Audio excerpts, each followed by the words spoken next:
So, if you didn't know, our government uses celebrities to help them with their psychological operations. I mean, it's true, but it's just funny to me. Like, you think we're all like, oh my God, a celebrity. I better shut up and just stop thinking for myself right now. I mean, my God. And one of their biggest projects right now in the PSYOP realm is gun control. And they've been using a male stripper to, I guess, tell a bunch of big-ass American men that we shouldn't have guns. Can you touch it?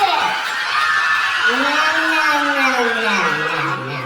That's it, the law says that you cannot touch. But I think I see a lot of lawbreakers up in this house, and I don't see a cop inside. You couldn't have picked someone a little more manly, a little more, like, on our level? No, you went with someone who starred in a movie called Magic Mike. I mean, how do we not look at this as a joke? Who chose him? Was it Hunter or was it you, Joe? You guys were just sitting down. Hunter was smoking a little bit of crack. You had your face buried in a bowl of ice cream and you're like, Matthew McConaughey. I was watching him last night. Looks pretty good. We could do that. Well, it didn't work, but we're gonna f with you about it now anyways, because how can we not? So the premise of this, obviously, is that this is a PSYOP. But Matthew McConaughey thinks he's coming at this at his own or makes it look super genuine. After all, he is an actor. So he brings his wife into it and he looks like he's talking from the heart. And at the end of the day, he thinks that all of us are simple. That's it. And look, Matthew, if you see this, we both live near Austin. You're welcome on the show anytime, man. We'll sit here and have a debate, and I'll get out of you that this is a PSYOP. But not before I make yourself look like a complete idiot. More than what you did on this show. So let's just kind of get into this, and I'm going to break it down. And I mean, let me just say, before we get into this, I just think our government needs to give us a little more respect. We're not simple, and we're not as stupid as the person giving you orders. So settle down with this stuff. I mean, okay. So as part of the issue, the way it's framed, because it does freak out a lot of people that consider themselves strong Second Amendment. Sure. They think any measure is a measure towards confiscating all guns. Just one word, Yeah. I went in there and flipped, seemed to get those hard Second Amendment defenders' ears to at least listen. Yeah. And that was, I changed the word from control to responsibility. Oh, that's what you did. Yeah, I mean, hell, you got me. I mean, I am that simple to where you're talking about getting rid of guns, and all you did was you changed it from gun control to gun responsibility. And I was like, oh my God, you know what? I gotta be more responsible with my guns. And it's a sense of almost pride and honor to be responsible. So when the narrative got changed and the questions and started calling it gun responsibility, a lot more conversations I even noticed in the few days that we were there were able to be had from both sides, because the Second Amendment defenders could talk responsibility. They could look you in the eye and talk responsibility with someone from the other side of the aisle.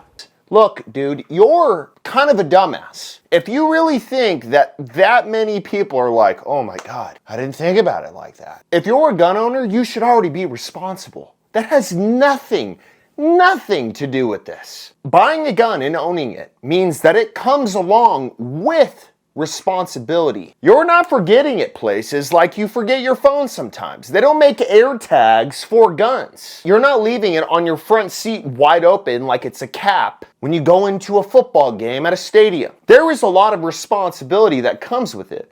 But no. If we just change the word control to responsibility, we're all just going to be a bunch of cucks to Joe Biden and to Matthew McConaughey and be like, take it. That's what I'm saying. Like, you think we're simple. I mean, some of the issues that you specifically have talked about, universal background checks, raising the age for purchasing of assault rifles, national red flag laws, a longer waiting period for assault weapons. Yeah. Widespread approval among the American public. 80-something%, right? I mean, if you look, there's a Fox News poll just earlier this year. Universal background checks, 87%. Yeah. allowing police to take away guns from people who have been shown to be a threat, 80%. Raising the minimum wage, 81%. Waiting period, 70%. I mean, it's very rare you see any political issues with that much agreement, and yet none of those things have been done. It's a interesting stat about the populace.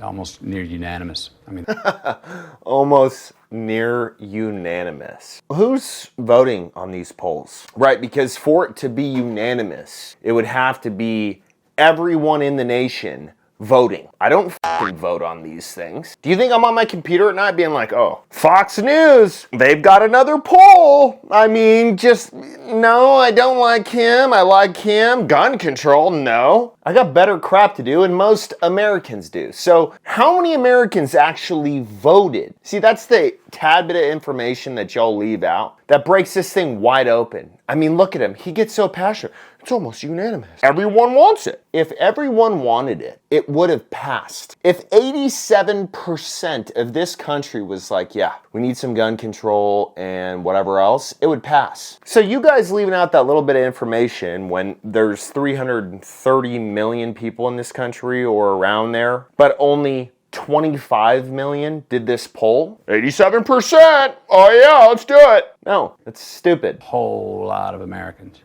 that need you to at least meet them where they are and what they're understanding and how they've grown up on this issue with guns in their lives and how most of them do handle them responsibly.